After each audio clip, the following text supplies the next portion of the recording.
অপরূপ সৌন্দর্যের দেশ বাংলাদেশ। কথার সাথে প্রকৃতি যেন ওতপ্রোতভাবে মিশে আছে। এটা আমার বাবার বাড়ি।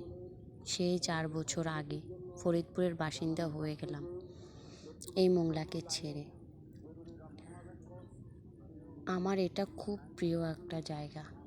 পরন্ত বিকেলে সূর্য যখন ডুবু হওয়ার কিছুক্ষণ আগ মুহূর্ত, তখন যেন এই বাংলার রূপ আরও সেজে ওঠে সৌন্দর্যে। এই যে সবুজ ঘাসের ভেড়ি, চারপাশে পানির আঁকাবাঁকা বয়ে চলা, মৃদু বাতাসে শরীরের প্রশান্তি, সব যেন আমার মনে করে দেয় সব আগের স্মৃতিগুলো। আমি যখনই মোংলাতে বেড়াতে আসি, তখনই প্রতিদিন বিকালে এখানে আসি। একটা বসার বেঞ্চিতে বসে বসে প্রকৃতির সৌন্দর্য উপভোগ করি। আর তখন মনে পড়ে যায় সেই আগের সব পুরনো কথা। জনব মানবহীনে পরিবেশে আমি অথবা আমার 1-2টা বান্ধবী যখন এসে আমরা বসে এখানে আড্ডা দিতাম, তখনকার সময়টা ছিল সত্যিই অনেক সুন্দর। এখানে মানুষ নেই বললেই চলে। আমাদের বাড়িতে 2-3 জন মানুষ ছাড়া তেমন কেউ নেই। এখানের ঘরবাড়িগুলো অনেক দূরে দূরে।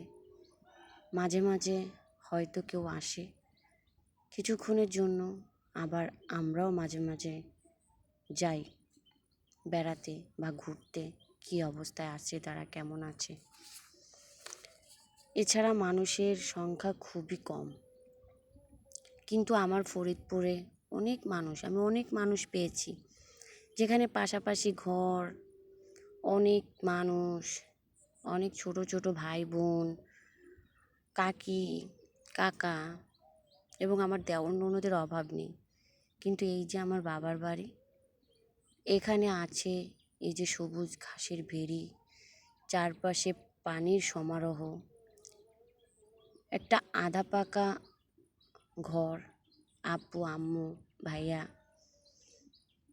একটা ছাগল, কয়েকটা মুরগি ছাড়া তেমন কিছুই নেই এখানে। বাড়িতে আর বাড়তি কোনো ঘর নেই, আর কোনো মানুষ নেই। এই নির্জন জায়গায় আমার খুব ভালো লাগে। যখন এই সূর্য ডোবার আগে কিরণ দেয়, তখন যেন আরও ঝিকিমিকি করে সবুজ ঘাসগুলো।